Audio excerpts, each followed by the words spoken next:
Pouvez-vous nous expliquer les particularités de la microkinésithérapie et les raisons d'avoir fondé cette thérapie? Oui, alors c'est une vaste question.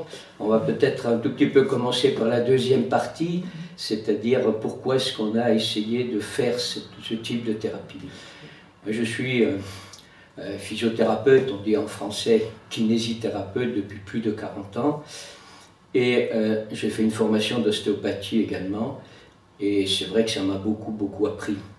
Mais on était toujours un peu déçus parce qu'on avait l'impression que même après les traitements, les pathologies revenaient, c'est-à-dire on traitait, sur le moment ça va mieux, et puis ça revient. Donc ça nous donne un peu l'impression qu'on n'a pas été au bout des choses, au fond des choses, pour essayer de trouver la raison principale. Pourquoi est-ce que cette thérapie est apparue et pourquoi est-ce qu'elle ne veut pas partir? Donc c'est bien qu'il y a une raison quelque part. Et donc c'est à partir de là qu'on a fait une petite équipe de travail, surtout avec mon collègue M. Benini, pour essayer de mieux comprendre qu'est-ce qui se passe et où est cette cause profonde. Alors pour ça, on a essayé de modifier un petit peu la manière qu'on a d'habitude de palper le corps. On palpe le corps en général pour sentir quelque chose sous sa main. Voir s'il y a un repère osseux, sentir si c'est chaud, sentir s'il y a une structure qui nous semble être un petit peu plus dense ou moins malléable, etc. Mais on cherche sous la main. Ici, on va essayer de mettre en place ce qu'on va appeler une micro-palpation, qui en fait n'est pas une palpation du bout des doigts comme on pourrait le penser, une micro-palpation, mais simplement une palpation très particulière puisqu'on va toujours palper entre ces deux mains. C'est pour ça qu'on peut laisser une personne avec un vêtement, ça n'a aucune espèce d'importance, puisqu'on ne cherche pas quelque chose sous notre main dans la peau, en dessous de la main, mais on va essayer de sentir est-ce qu'on peut traverser le corps. Et ça, c'était quelque chose de très curieux parce que on a l'impression que quand la vie s'exprime, c'est-à-dire que les structures sont en bon état, en bonne santé, comme on dit, nos mains passent à travers et il n'y a aucune résistance. C'est un peu comme cette plante. Quand la feuille est verte, on peut la bouger, il n'y a aucun problème.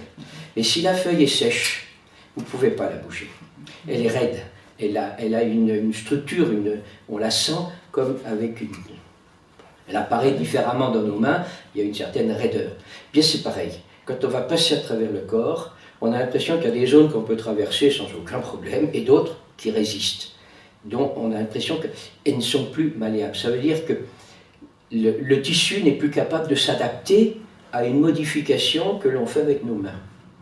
Et donc on peut arriver très facilement à discerner une zone saine, en bon état, une zone qui va être, je dirais, en dérèglement ou en dysfonctionnement pour une raison et une autre. Ça, c'est justement le gros problème. Alors, nous avons commencé essentiellement à travailler sur les éléments articulaires parce que notre clientèle était essentiellement une clientèle de physiothérapie, c'est-à-dire de gens qui venaient pour des problèmes de l'appareil locomoteur.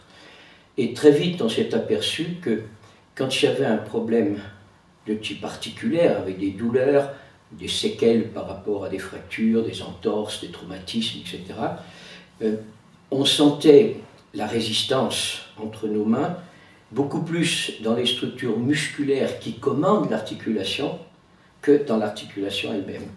Comme si il y avait on pourrait dire un élément responsable qui est dans des structures beaucoup plus actives, beaucoup plus dynamiques que la structure purement articulaire, avec les ligaments, les capsules, etc., ou la surface cartilagineuse, et que peut-être l'origine de ce dysfonctionnement est à chercher plus peut-être dans ces structures actives, c'est-à-dire les muscles, que dans les éléments ligamentaires.